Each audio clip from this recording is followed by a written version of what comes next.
ಚಿಕ್ಕಮಗಳೂರು ಅಮಾನವೀಯ ಘಟನೆಯೊಂದಕ್ಕೆ ಸಾಕ್ಷಿಯಾಗಿದೆ.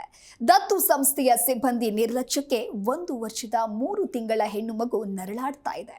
ಹೆಣ್ಣು ಮಗುವನ್ನ ದತ್ತು ಪಡೆಯಲು ಪೋಷಕರು ಚಿಕ್ಕಮಗಳೂರಿನ ದತ್ತು ಸಂಸ್ಥೆಗೆ ಬಂದಿರ್ತಾರೆ.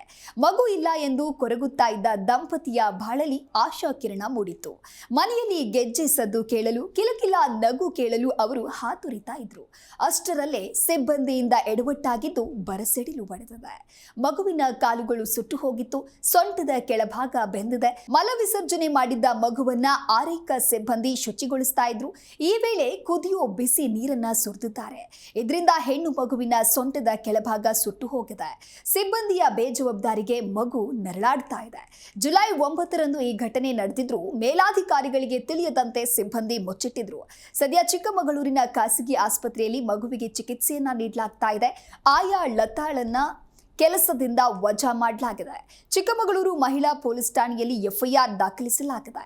ಇನ್ನು ದತ್ತು ಸಂಸ್ಥೆಯ ಸಿಬ್ಬಂದಿಗೆ ಜಿಲ್ಲಾ ಪಂಚಾಯಿತಿ ಸಿಇಒ ಎಚ್.ಎಸ್. ಕೀರ್ತನಾ ನೋಟಿಸ್ ನೀಡಿದ್ದಾರೆ.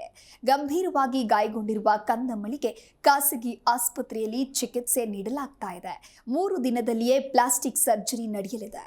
ದತ್ತು ಸಂಸ್ಥೆಯ ಸಿಬ್ಬಂದಿಯ ನಿರ್ಲಕ್ಷ್ಯಕ್ಕೆ ಶಿಶು ನರಳಾಡ್ತಾ ಇರೋದು ಮಾತ್ರ ದುರಂತವೇ ಸರಿ.